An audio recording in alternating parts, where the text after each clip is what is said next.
Selamat pagi, kita bersama lagi dalam Ruang Bicara yang dibawakan kepada anda tentunya di Bernama TV, dan hari ini juga kita memilih satu lagi topik yang saya kira cukup menarik dan penting sebenarnya untuk kita sembang-sembang bersama dengan dua tetamu istimewa yang sudah pun bersiap sedia di kemudahan StreamYard kami.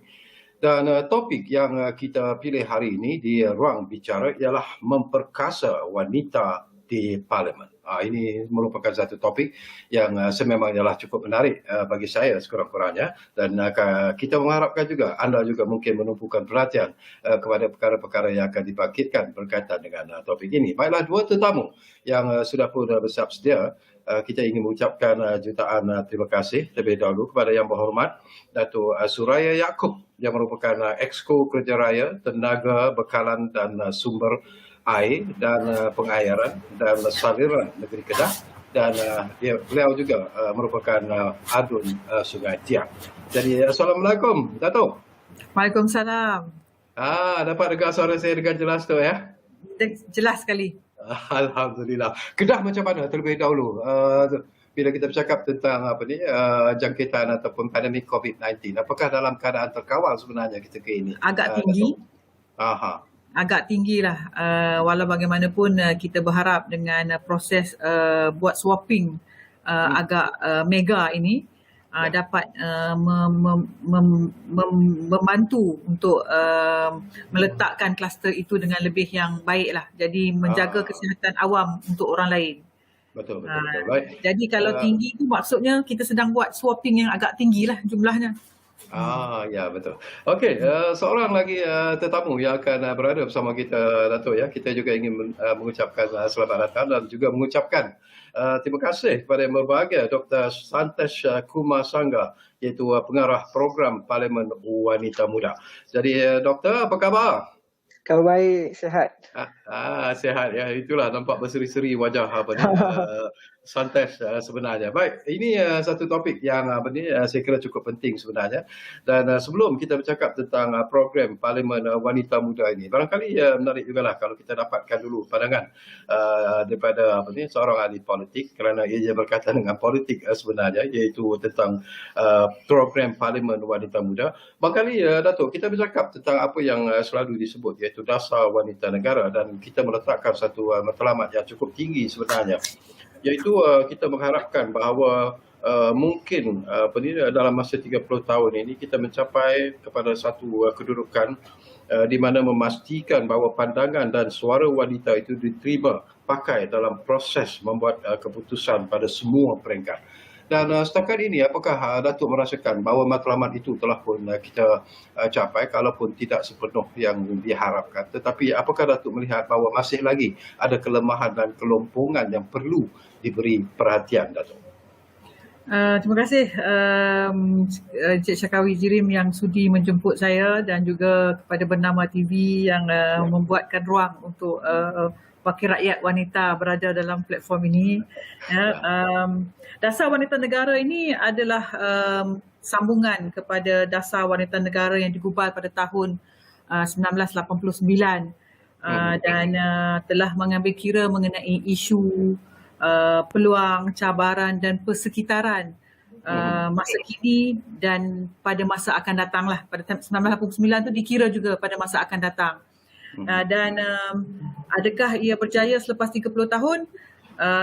Ada beberapa bidang tu tidaklah berjaya, tetapi banyak bidang telah berjaya mencapai dan meletakkan wanita di tempat-tempat yang terbaik. Contoh seperti Tan Sri Dr. Zeti Akhtar, Gubernur Bank Negara ya, yang menjadi pengubat dasar dan tokoh yang sangat luar biasa. Pada tahun 2010, Tan Sri telah dipilih sebagai Ketua Bank Pusat terbaik dunia.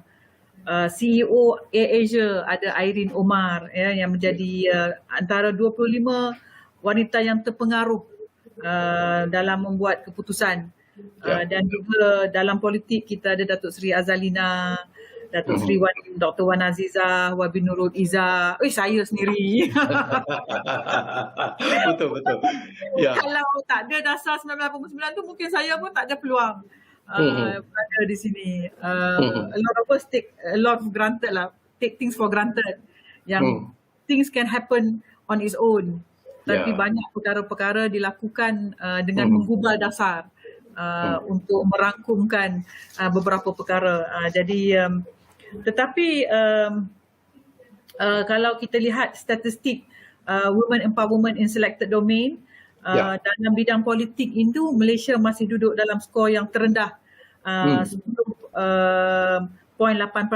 Maknanya skornya 0.108 dalam bidang politik lah. Ya. Ya. Dan tetap ini bermaksud nisbah dalam komposisi kabinet, parlimen, Dewan Undangan Negeri amat kurang dan menyebabkan suara wanita agak kekurangan didengar. Ya. Dan tapi kalau kita fikir balik tidaklah ia pelik sangat. Ya. Sebab worldwide pun tak capai pun tinggi mana-mana. Ya. Tetapi pencapaian wanita mengenasi lelaki dalam indeks pencapaian pengajian tinggi. Skor dia 1.053. Maksudnya ramai wanita dapat capai di bidang di universiti dan berjaya dengan keputusan yang baik di universiti. Ya. Tetapi dalam bidang politik dan korporat je yang tidak berjaya. Jadi, ini yang saya nak dapatkan pandangan apa ni, Datuk. Kita nak fikir jugalah sebelum sebelum kita dapatkan pandangan daripada Dr. Syatesh sendiri. Tapi lihat tentang cuma nak abang lah. Tapi PRU14 tu telah mencatatkan satu perkara yang luar biasa lah. Kerajaan PH pada masa tersebut merekodkan 5 orang menteri kabinet yang tidak pernah dibuat sebelum ini. Dan calon wanita ada 75 orang, tetapi daripada 75 tu yang menang tu hanyalah 10%. Masa menang dari ahli parlimen 32 orang yang merupakan 14.4% sahaja. Okey. Nak kembali kepada persoalan yang Datuk bangkitkan tadilah sebelum saya pergi kepada Dr. Syatesh. Ini tentang penglibatan wanita dalam politik. Ini pun satu isu yang begitu panas sebenarnya dimainkan. Ada yang rasa puas hati, ada yang rasa tidak berpuas hati sebenarnya dengan kedudukan ketika ini. Jadi kenapa? Apakah itu menandakan ataupun indikasi bahawa mungkin wanita-wanita di negara kita ini kurang berminat untuk melibatkan diri dalam dunia politik, ataupun ada sebab-sebab lain? Apakah peluang mereka itu seolah-olah disekat oleh kaum lelaki? Tak tahulah pandangan ikhlas daripada Datuk dalam persoalan ini. Mungkin dipengaruhi oleh persepsi, sentimen, budaya. Malah kalau nak ikut sensitif, agama juga. Sebab dalam agama Islam pun kita menetapkan bahawa lelaki diutamakan. Kemudian menjadi rasul, nabi, khalifah, malah imam dalam solat, dalam keluarga mesti lelaki. Tetapi tidak bermaksud agama kita ini mendiskriminasikan wanita, menindas wanita. Cumanya bila dia telah menjadi kebiasaan telah membentuk budaya, dan kemudiannya budaya ini sukar untuk diubah kerana ia membentuk persepsi yang agak mendalam dalam masyarakat. Jadi tetapi saya kira coming to the century banyak persepsi telah berubah. Cumanya kita adalah beberapa halangan lagi. Nanti when we progress we can kita akan sentuh. The challenges of women in kepimpinan. Betul. Banyak lagi persoalan sebenarnya yang ingin kita kongsikan. Tapi kita dapatkan pula pandangan daripada Dr. Syatesh. Dia agak lama menunggu sebenarnya dengan senyuman, dengan pandangan-pandangan yang setuju dan tidak setuju. Tetapi bagi Dr. Syatesh, sebelum kita bercakap lebih mendalam lagi, kita nak tahulah tentang program Parlimen Wanita Muda ini. Sebenarnya apa yang memberi inspirasi dan juga idea kepada Dr. Syatesh sendiri untuk menganjurkan program Parlimen Wanita Muda ini, Doktor? Okey, terima kasih untuk soalan tu. Terutamanya saya rasa Datuk Suraya pun tadi dah beritahu jumlah peratus wakil rakyat di Dewan Rakyat, terutamanya ketika ini baru 14 point something. Jadi peratus yang sangat rendah. Walaupun kita telah ada Dasar Wanita Negara 2009, kita dah gariskan nak capai 30%, tetapi kita masih tak capai-capai.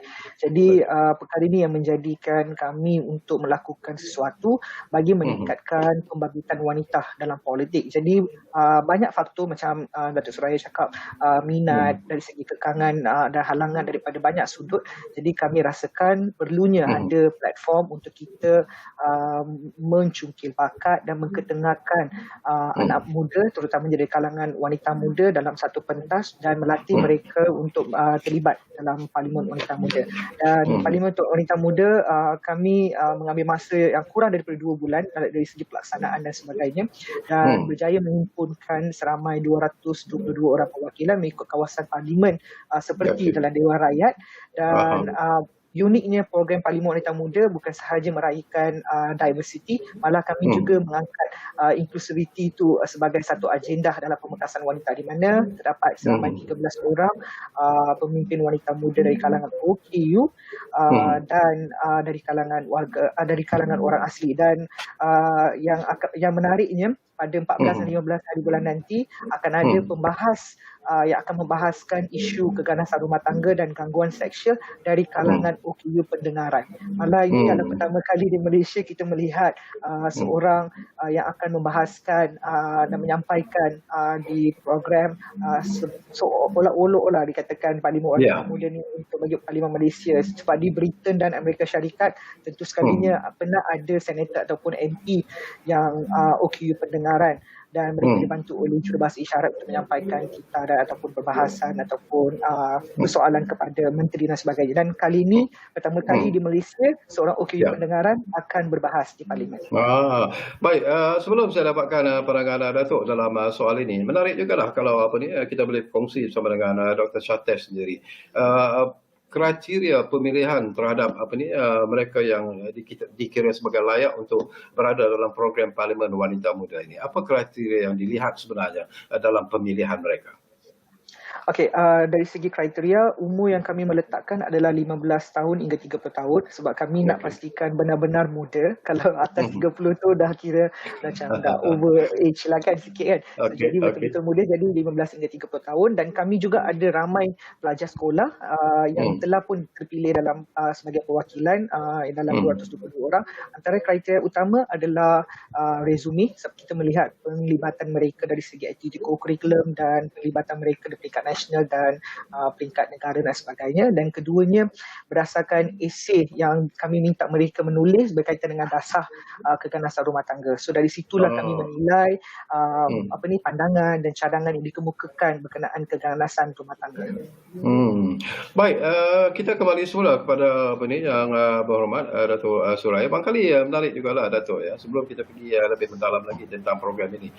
Mengapa sebenarnya ataupun kenapa pentingnya wanita dalam bidang pembuatan dasar negara? Apakah itu juga menjadi fokus yang cukup ataupun sering diperjuangkan oleh kaum wanita di negara kita sebenarnya? Orang seperti Datuk sebenarnya amat kita perlukan untuk membuat keputusan-keputusan dasar.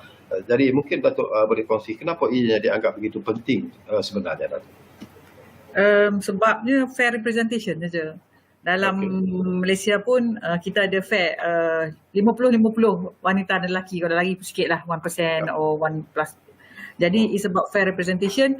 Dan kedua, dalam semua aspek kehidupan pasti adalah ada isu mengenai wanita, anak-anak dan keluarga. Dan keseluruhan polisi yang nak dibuat ini mesti difikirkan juga untuk melindungi ataupun memberi hak kepada keluarga, wanita dan juga anak-anak. Jadi selama ini saya kira walaupun ada wakil rakyat lelaki yang boleh bercakap untuk wanita, tetapi pada masa yang sama wanita akan mendalami isu ini dengan lebih real lah, sebab mereka sendiri adalah ibu-ibunya ya. Jadi wanita mesti diberi peluang sama rata untuk menyumbang dari segi kecerdikan, pengetahuan dan kemahiran mereka dalam erti sebenar mengikut equity peratusan penduduk di negara ini. Jadi that's what we call fair representation. in the equity lah. Kalau kita cakap mengenai saham syarikat, semua orang pandai. Ya tak? Tapi ini pun macam itulah saham dalam dunia, saham dalam Malaysia ya. Okey. Bila Datuk sebut tentang fair representation, ini pun satu isu yang menarik juga Datuk. Ini mungkin persepsi jugalah. Ada juga yang mengatakan bahawa meletakkan wanita untuk membuat keputusan-keputusan itu adalah seperti mengambil satu risiko yang agak tinggi sebenarnya. Dikatakan ini pandangan persepsi di main di luar sana yang mengatakan bahawa kaum wanita ini kadang-kadang terlalu sensitif, kaum wanita ini kadang-kadang gagal untuk membuat keputusan-keputusan yang tepat dan jitu dan sebagainya disebabkan emosi semula jadi mereka. Sejauh mana benar ataupun tidaknya andaian dan persepsi seperti ini, Datuk?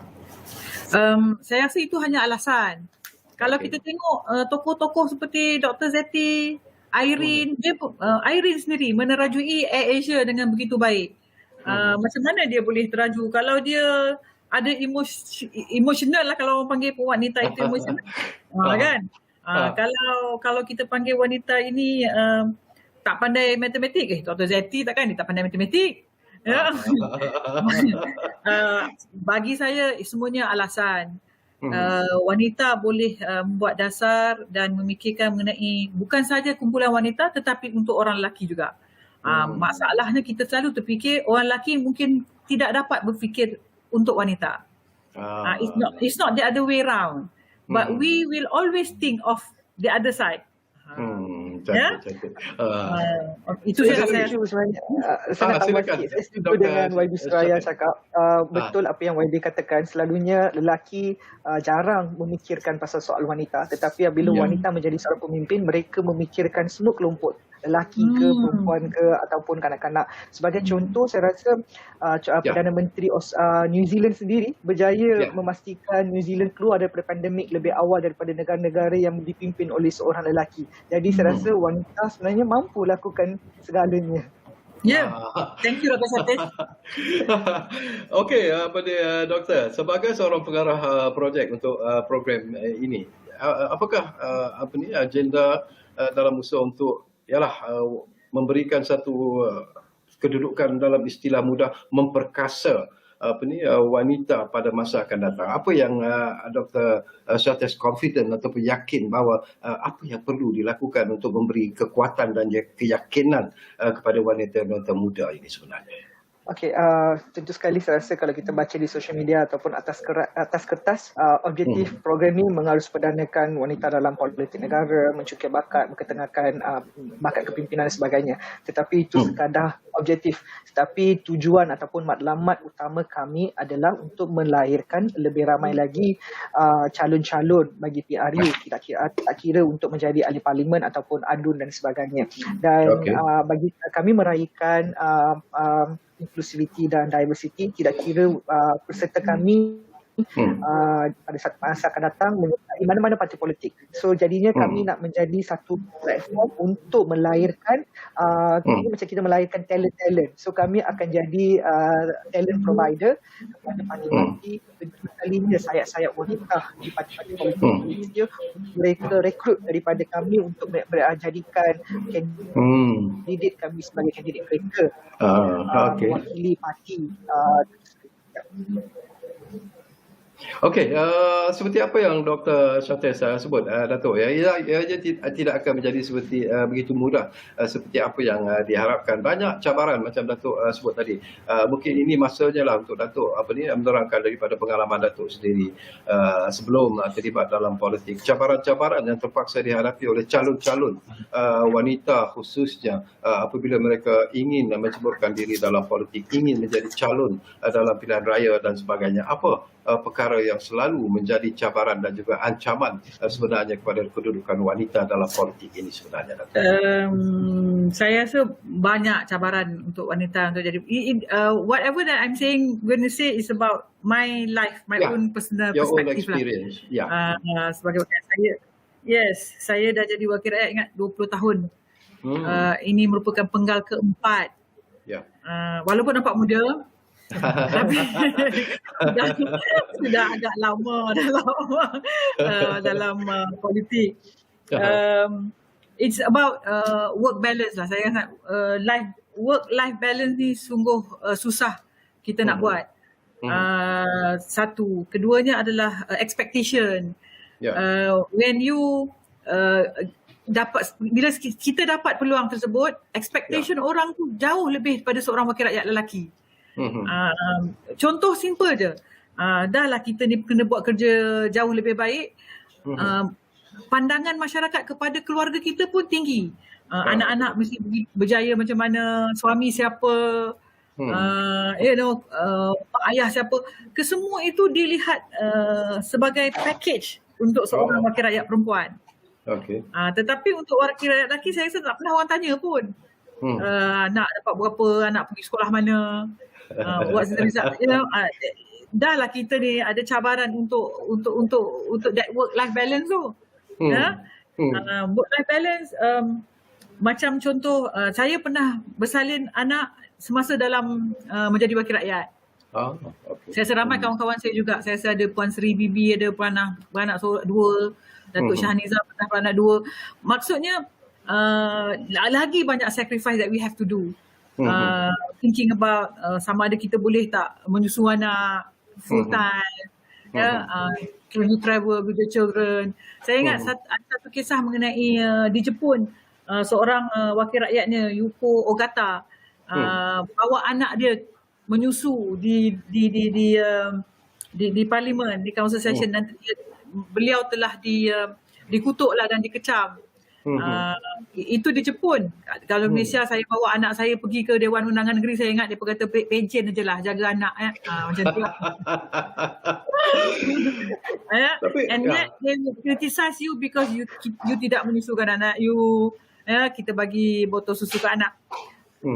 Ini perkara-perkara inilah yang akan mengganggu gugat ramai wanita untuk memasuki bidang politik. Mereka masuk, tetapi mungkin mereka tidak boleh lama.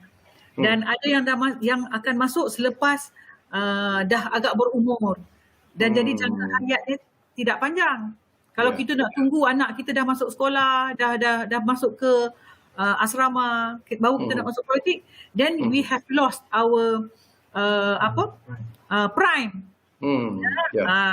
Prime ni macam-macam lah. Prime pun nak kenalah kuat, nak kenalah agak diterima dalam mata bercakap semua kan. Jadi ini merupakan dan sekali lagi politik ini adalah game of numbers. Saya merupakan ketua bahagian UMNO. Dalam 191 bahagian, hanya 5 orang wanita ketua bahagian. Ini pun baru berlaku ni. Kalau dulu hanya 2 seorang, tapi ini 5 yang paling ramai dalam satu masa. Saya, Pendang, Pengerang Datuk Seri Azalina, Maran Datuk Seri Shahaniza, Kota Kinabalu Puan Hajah Musliati, dan Sungai Petani Datuk Shahanim. Hanya 5 daripada 191 division. Dan bukan perkara mudah untuk kita dapat tempat pun nak bertanding di bahagian. Maksudnya kita perlu ada strategi, perlu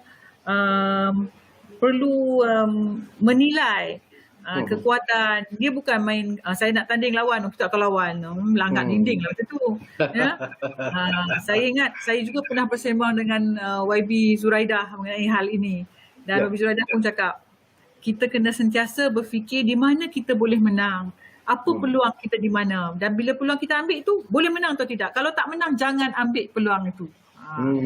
Dan ini perkara-perkara yang hanya wanita dengan pengalaman yang boleh ambil tindakan-tindakan ini. Okey, saya akan dapatkan pandangan Datuk lagi nanti.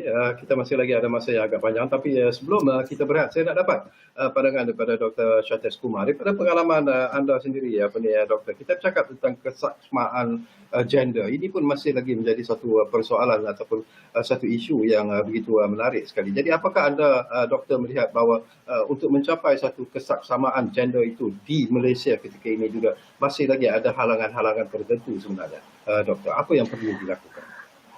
Okey, bila kita bincang soal kesaksamaan gender ataupun soal gender, tentu sekali ramai akan ingat gender je adalah isu wanita, hak wanita dan sebagainya. Benda tu adalah bukan perkara yang betul kerana gender merangkumi kesemua. Tidak kira anda adalah lelaki ataupun wanita. Itu yang kita nak capai. Kesaksamaan gender adalah soal equality dan equity, kesaksamaan dan kesamarataan gender. Jadi biar segala benda kita dapat rasai dan lalui secara bersama-sama. So, seperti Wadi Suraya dia cakap, peratus jumlah lelaki ketika ini adalah 51% dan wanita 49%. Tetapi kalau kita mengambil kira jumlah kependudukan ini dalam semua sektor, tentu sekali setiap benda ataupun bahagian jawatan ataupun pembahagian kursi perlu dilakukan mengikut jumlah penduduk di Malaysia. Tapi perkara itu tidak berjaya. Jadi jurang gender di Malaysia masih jauh dan berdasarkan indeks jurang gender yang dikeluarkan pada tahun lepas, Malaysia mempunyai jumlahnya adalah 0.68, which is sangat tinggi antara negara-negara di peringkat antarabangsa. Dan untuk melihat soal gender, bagi saya perkara ini bukan Malaysia tidak mengambil usaha. Malaysia telah mengambil usaha dari segi banyak aspek. Antaranya kita menandatangani konvensyen penghapusan diskriminasi terhadap wanita, konvensyen plan tindakan Beijing, dan kita juga menandatangani deklarasi Putrajaya dan sebagainya. Dan kita ada banyak lagi yang kita telah mengambil usaha melalui Kementerian Pembangunan Wanita, Keluarga dan Masyarakat. Tetapi menjadi persoalan kenapa masih lagi jurang gender ni masih tinggi. Bagi saya ini adalah unfinished business, di mana mungkin terdapat kelompongan dari segi pelaksanaan. Mungkin kita perlu melihat kembali dasar dan undang-undang ataupun pelaksanaan kita adakah berada mengikut ketetapan semasa, mengikut peredaran semasa, dan kita perlu ubah perkara ini seiring dengan keperluan antarabangsa, dan kita perlu pastikan segalanya kita dapat capai melalui sustainable development goals. Dan saya rasa dalam sustainable development goals tentu sekali perkara nombor 5 adalah gender equality, kesaksamaan gender. Dan saya rasa perkara ini kita perlu pastikan dilihat dan diutamakan. Dan apabila kita bercakap soal pandemik, tentu sekali ketika ini kita mendengar plan pemulihan negara dan kita bercakap mengenai pendidikan, ekonomi dan pekerjaan dan sebagainya. Tetapi malangnya kita tidak lagi disebut berkaitan dengan gender, kesaksamaan gender ataupun isu wanita dan sebagainya. Benda itu jarang kita dengar dalam membicarakan soal plan pemulihan negara. Bagi saya, untuk kita keluar ataupun pulih sepenuhnya daripada wabak pandemik COVID-19 ini, bukan sahaja memfokuskan ekonomi ataupun sektor-sektor sosial dan sebagainya, tetapi soal kesaksamaan gender ni perlu menjadi salah satu fokus utama ataupun tunjang dalam plan pemulihan negara. Ya. Baik, menarik, dan saya pinjam apa yang doktor sebut. Ini memang merupakan unfinished business sebenarnya, dan banyak lagi yang perlu dilakukan. Tetapi kita di ruang bicara juga sebenarnya masih lagi unfinished business kerana kita hanya baru separuh daripada masa yang diperuntukkan kepada kita. Jadi kita akan berehat dulu buat seketika, dan kepada anda jangan ke mana-mana. Ini satu perbincangan yang cukup menarik sebenarnya.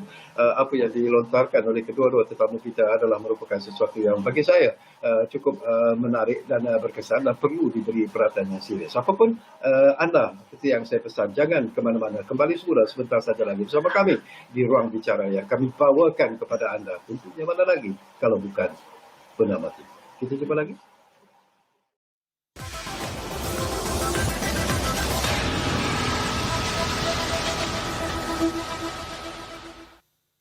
Terima kasih banyak-banyak kerana anda masih lagi bersama kami di ruang bicara ini, dan kita masih lagi bercakap tentang satu topik yang menarik dan penting, iaitu memperkasa wanita di Parlimen. Dan tentunya kita masih lagi bersama dengan dua tetamu yang cukup hebat, iaitu Yang Berhormat Datuk Suraya Yaakob yang merupakan Exco Kerja Raya, Tenaga, Bekalan dan Sumber Air dan Pengairan dan Saliran Negeri Kedah, dan beliau juga ataupun Datuk juga merangkap Adun Sungai Tiang.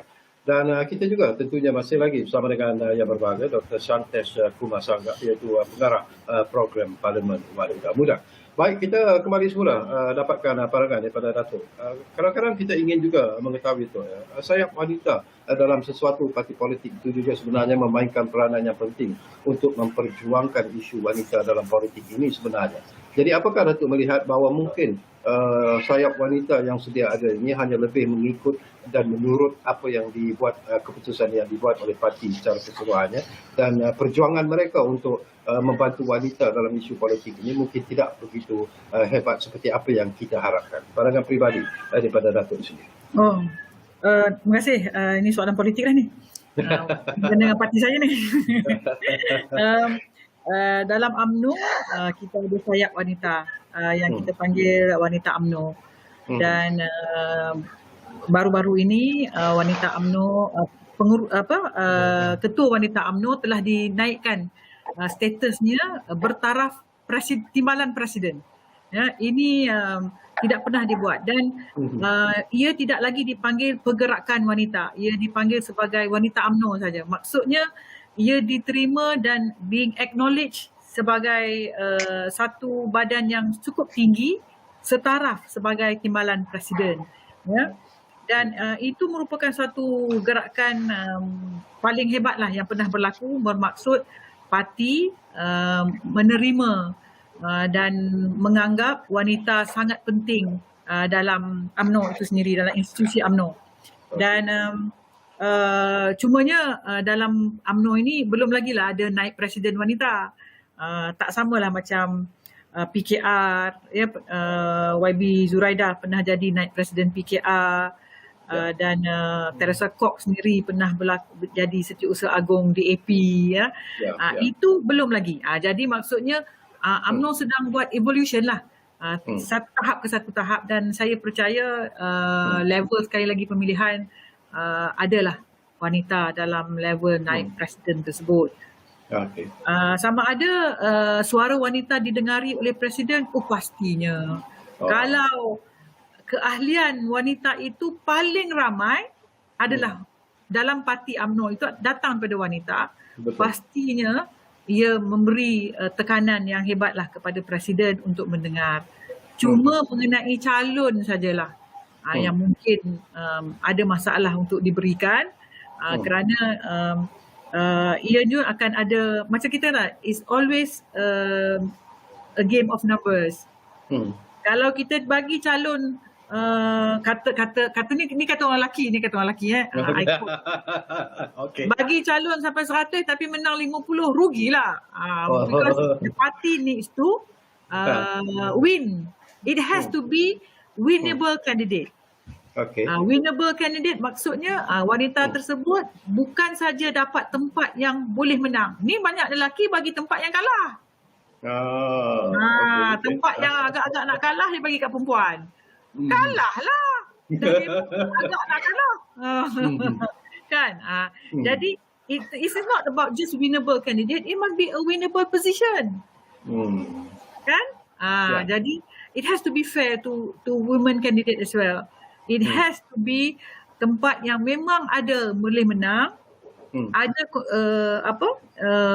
dan diberi pengetahuan awal lah. Ini dah dekat nak pilihan raya esok lusa, nak bercalon baru habang, we have to work hard untuk memastikan bukan saja parti percaya kepada kita, tetapi rakyat mesti percaya bahawa wakil rakyat wanita ini yang terbaik untuk pilihan mereka. Jadi there's the challenges are there lah, ya. Okay.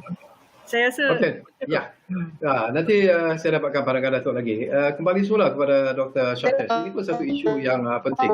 Dan bila saya kaitkan tentang program Parlimen Wanita Muda, Syates, we look forward now. Barangkali sesuatu yang tak tahulah bila akan berlaku, sama ada dalam PRU kali ini ataupun yang akan datang. Undi 18 ini juga mungkin akan memberikan satu dimensi yang menarik sebenarnya bila kita bercakap tentang program Parlimen Wanita Muda ini. Apakah ini mungkin masa dan ketikanya kepada mereka yang menyertai program Parlimen Wanita Muda ini cuba membangkitkan sesuatu yang luar biasa, supaya bila kita bercakap tentang undi 18 ini, mana tahu mungkin akan lebih ramai calon-calon muda, terutamanya wanita-wanita akan dapat menjadi PRU yang akan datang. Itu mungkin harapan mereka. Tak tahulah pandangan Dr. Syates.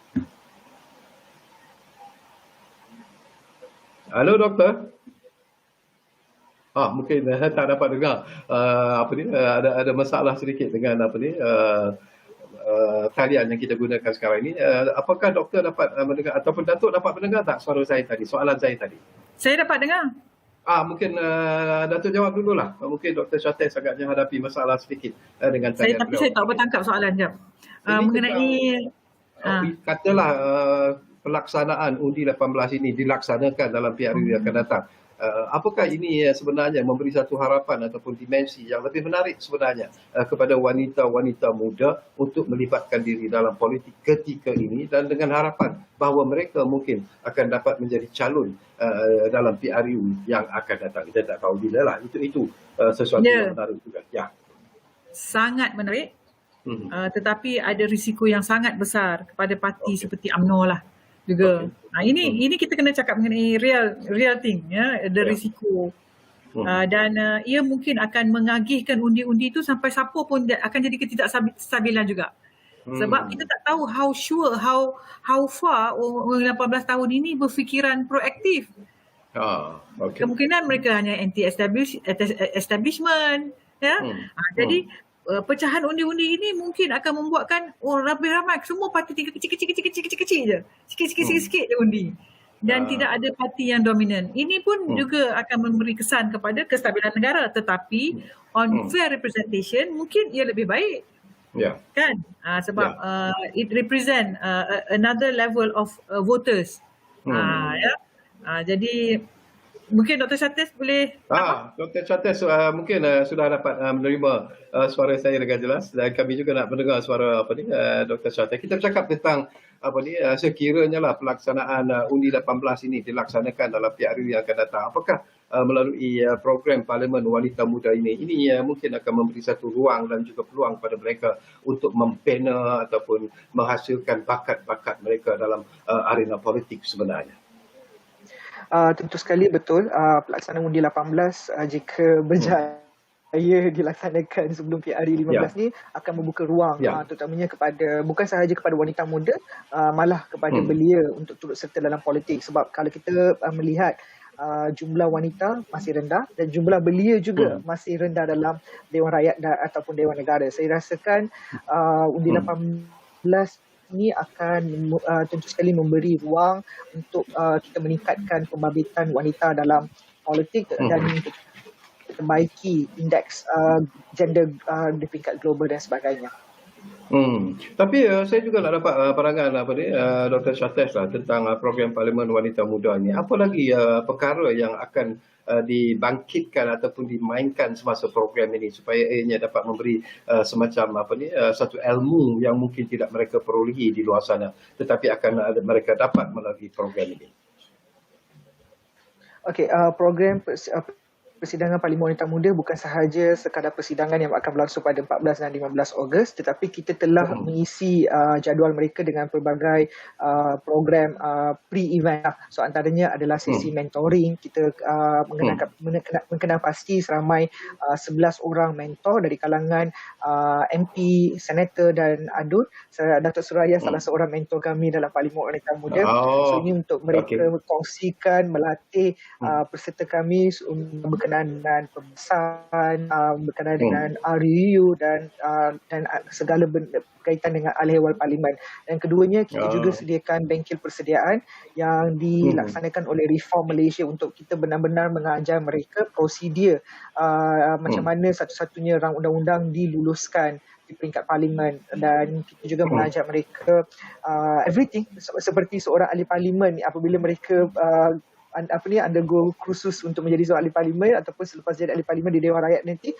Begitulah kami juga melatih mereka melalui bengkel persediaan. Dan selain daripada bengkel persediaan, kita juga menyediakan beberapa siri webinar yang menampilkan panel-panel daripada antarabangsa dan juga untuk bincangkan isu kesihatan dan juga isu-isu berkaitan dengan gender dan sebagainya. Yang mentor yang Dr. Syates sebut tadi, mentor-mentor yang juga akan membantu program Parlimen Wanita Muda ini, apakah ianya diambil dari pelbagai parti politik ataupun hanya dari UMNO saja ataupun macam mana? tentu sekali mentor-mentor daripada program ni daripada berlainan parti politik, sebab kami seperti yang saya cakap dari awal, kita nak pastikan menjadi tempat untuk menghasilkan wanita untuk dijadikan calon oleh semua parti. Jadi mentor juga terdiri daripada pelbagai parti politik. Daripada UMNO kita ada YB Suraya, Datuk Faralia, dan daripada PKR kita ada YB Nurul Izzah, YB Dr. Wan Aziza. Daripada DAP kita ada YB Kasturi Patu, dan daripada PKR juga kita ada Maria Chin, dan MIC Ketua Wanita sendiri Puan Usha Nandini, dan MCA Datuk Heng.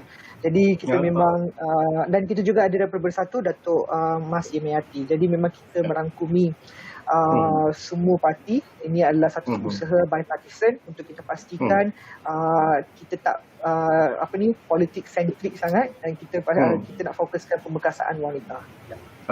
Menarik. Baik, kembali semula kepada Datuk Suraya. Ini pun kita looking forward lah Datuk ya.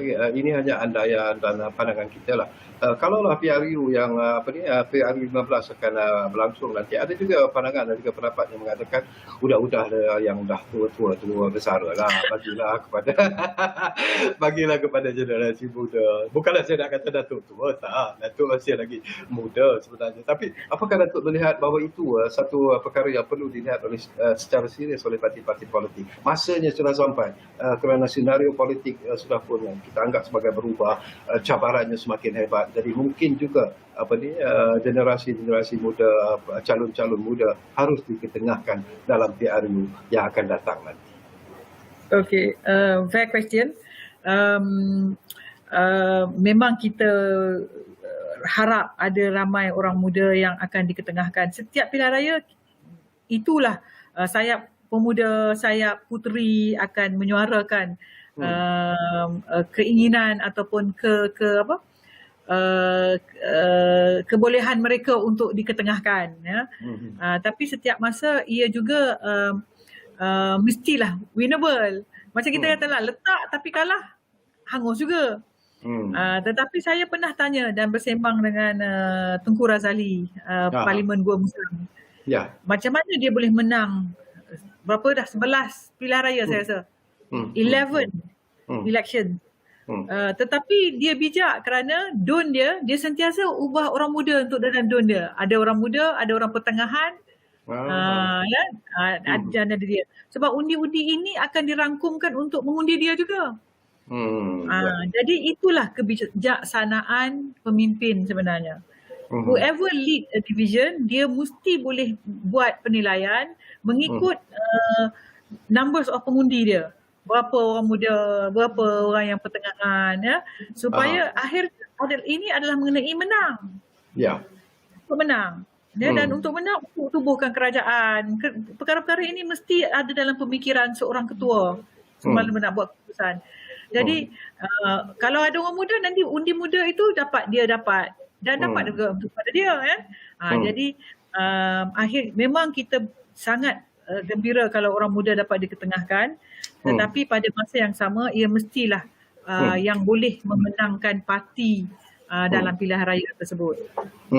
Dan pandangan ikhlas daripada Datuk sendirilah, sebelum saya dapat pandangan daripada Dr. Shantes. Secara ikhlas ni Datuk, apakah Datuk merasakan bahawa sekiranya undi 18 ini dilaksanakan seperti apa yang diharapkan, apakah Datuk melihat bahawa pendekatan calon-calon yang akan bertanding juga harus berbeza, bukan saja dari muka-muka calon, tetapi pendekatan yang harus dilakukan oleh calon-calon politik itu juga harus berbeza agar ianya dapat menarik hati minat generasi muda, anak-anak muda, kerana mereka nanti akan menjadikan ataupun akan muncul sebagai golongan yang paling terbesar sebenarnya dalam PRU dari segi pengundi. Pastinya. Antara contoh yang telah dibuat oleh Dr. Shantes buat mengenai Parlimen Wanita Muda. Kalau dulu walaupun dia minat politik, dia tak faham sistem demokrasi itu macam mana.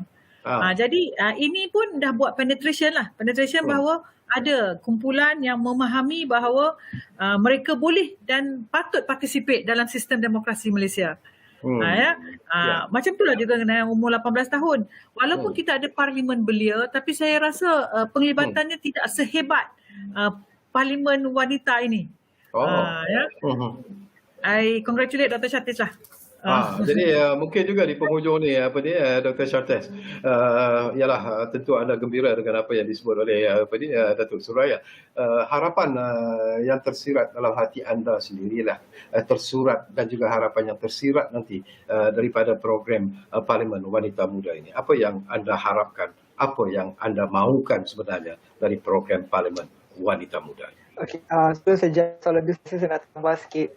Betul lah yang Datuk Suraya cakap, tapi biasanya yang menangkan seseorang kandidat lelaki adalah wanita. So, betul. dia bukan minimal kandidat pun kadang-kadang usaha yang dilakukan oleh sayap wanita siang dan malam, hujan dan panas, saya rasa itu adalah pengorbanan yang dilakukan sayap wanita. Dan saya rasa saya nak buat satu pesanan khidmat masyarakat lah. Saya berharap sangat sayap-sayap wanita, tak kisah mana-mana parti politik, buatlah desakan kepada Presiden anda supaya berikan sekurang-kurangnya 40 hingga 50% kursi, kerana jumlah penduduk wanita dekat Malaysia 49%. Kalau dapat 40% pun cukup untuk kita wanita mewakili di parlimen. Dan kalau tidak, saya berharap janganlah wanita turun berkempen siang dan malam kepada parti tersebut. Biar benda ini untuk ubah kepada satu norma baru, kerana kita sudah lama berada dalam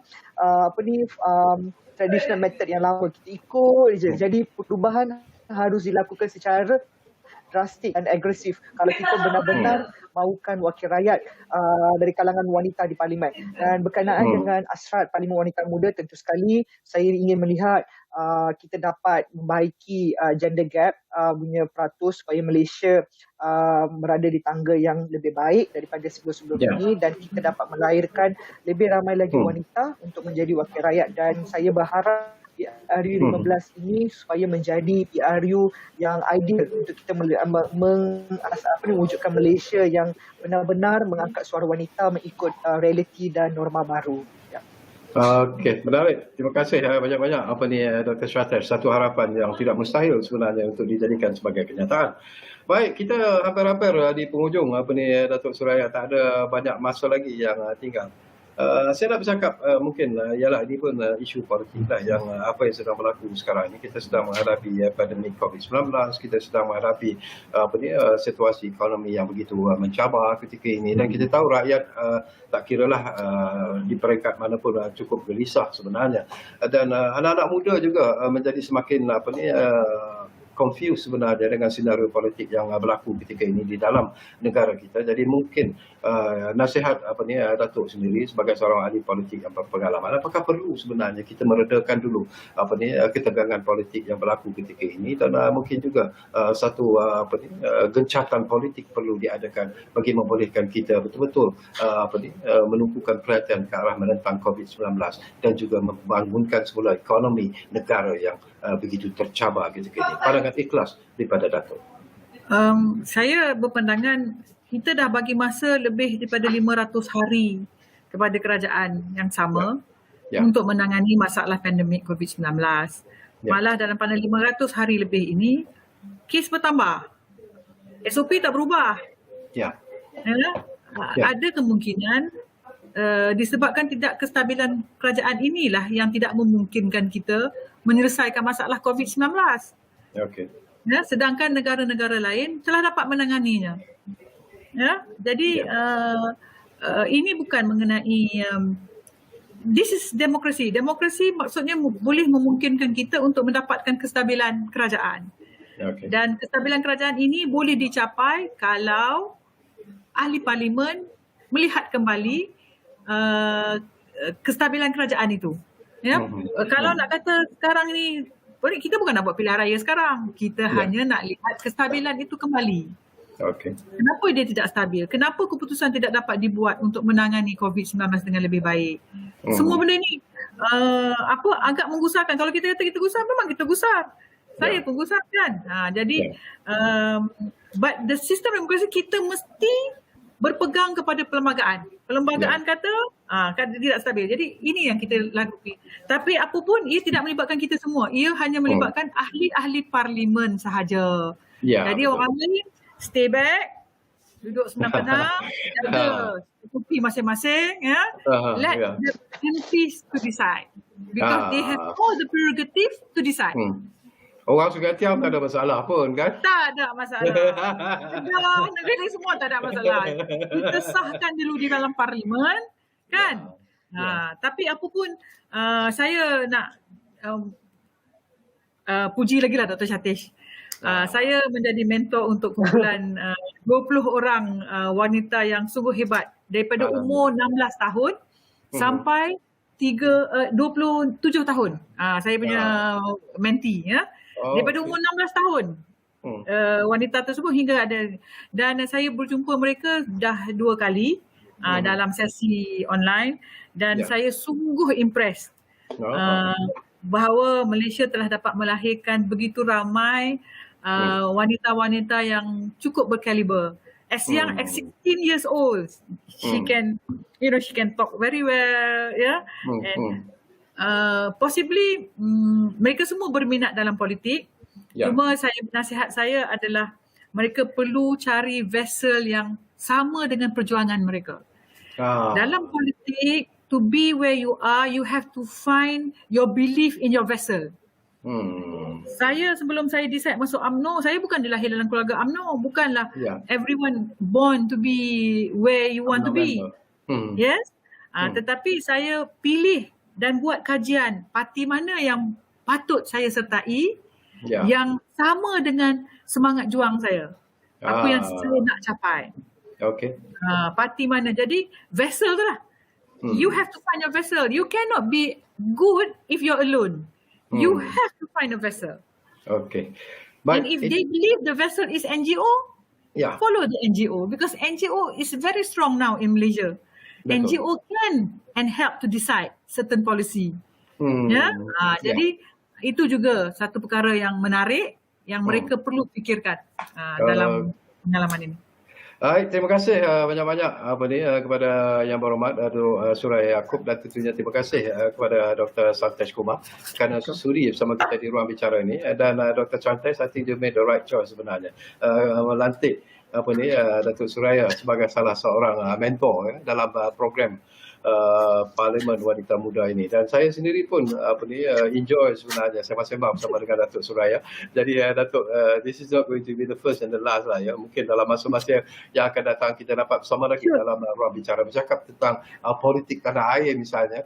Dan Dr. Santesh juga, terima kasih kepada anda yang meluangkan masa untuk bersama kita di ruang bicara ini. Dan kepada anda semua, jangan lupa kita masih lagi sebenarnya berjuang menentang pandemik COVID-19. Kita belum lagi menang. Jadi patuhilah SOP yang telah pun ditetapkan, dan selalulah ingat bahawa kita jaga keluarga kita, dan yang penting juga kita jaga negara kita. Jumpa lagi.